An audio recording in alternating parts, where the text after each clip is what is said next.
అన్న నమస్తే అన్న. అన్న రీసెంట్గా ఒక వార్తతో మొత్తం మన ఇండియా అంతా కూడా అల్లకొల్లరికి మారిపోయింది.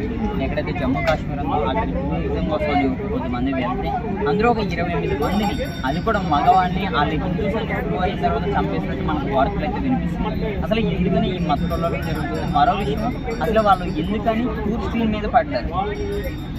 మెయిన్ దీనికి రీజన్ వచ్చేసి ఏంటంటే, సీరియస్గా చెప్పాలంటే ఇది చిన్న విషయం, చాలా పెద్ద విషయం. అయితే మెయిన్ ఇక్కడ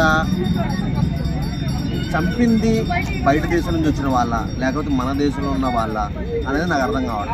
ఇంకోటి ఏంటంటే నెక్స్ట్ ఇందులో కేవలం హిందువులనే చంపారు అనేది స్పష్టంగా చూపిస్తున్నారు కొన్ని మీడియా ఛానల్. మనమైతే చూడలేదు కాబట్టి మన రియల్గా ఏం జరిగిందో మనకు తెలియదు. కానీ కొన్ని మీడియా ఛానల్ అయితే ప్యాంట్ లోడ తీసి మరి చూసి వీళ్ళు హిందువులు అయితేనే చంపారు అని చెప్పేసి చూపించడం జరుగుతుంది.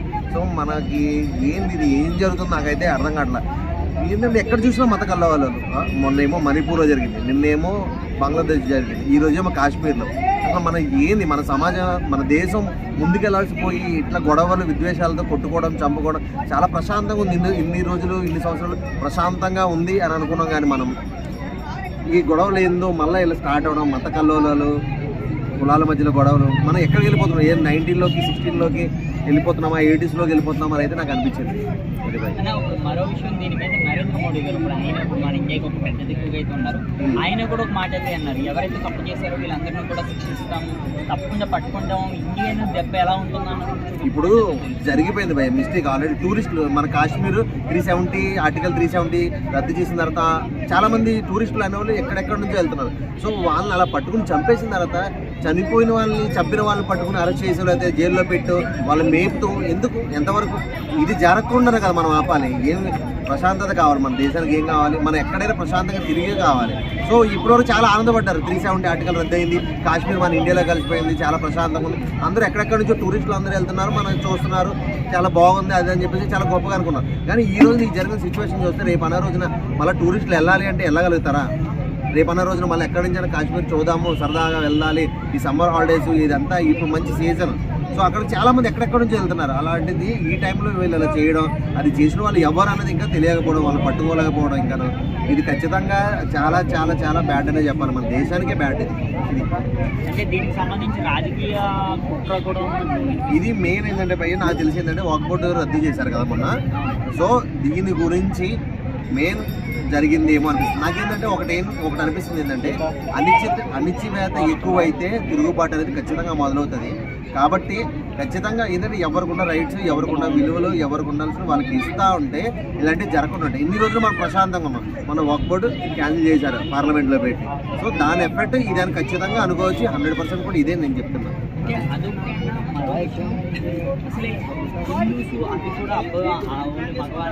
అది మరో విషయం ఏంటంటే, అక్కడ ఒక ఆమె కూడా వార్నింగ్ కూడా ఇచ్చారంటే అన్నట్టు కూడా మాట్లాడుతుంది. ఇది నేను చెప్తున్నాను కదా భయ, ఖచ్చితంగా ఇది మోడీ మీద కోపంతో కావాలని చేసింది. అంటే వాళ్ళు ఏంటంటే ఏంది అసలు ఒకరిని అణిచివేయడం మొదలు పెట్టితే టెర్రరిజం అనేది బయటకు వస్తుంది.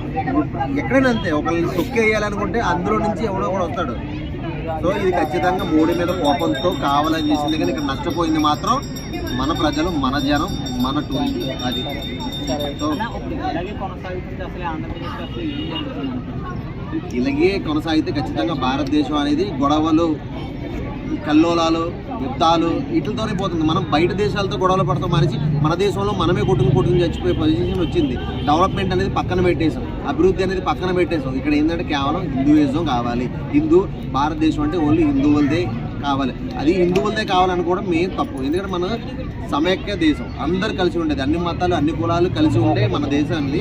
ఈ రోజున మనం ఓన్లీ హిందువులు మాత్రమే ఉండాలి, ఇక్కడ ముస్లింలు బయటకి ఇంటేయాలి, క్రిస్టియన్స్ బయటకి ఇంటేయాలి అనుకోవడం. మళ్ళీ క్రిస్టియన్స్ అమెరికా ఫారెన్ కంపెనీలకు వెళ్ళి క్రిస్టియన్స్ దేశాలకు వెళ్ళి రండి మా దేశంలోకి వచ్చి కంపెనీలు పెట్టండి అని అడిగింది మనమే. ఇక్కడ క్రిస్టియన్స్ పెరుగుతుంటే అదిగో క్రిస్టియన్స్ పెరిగిపోతున్నారు, హిందువులే ఉండాలి మన దేశంలో అనేది మనమే.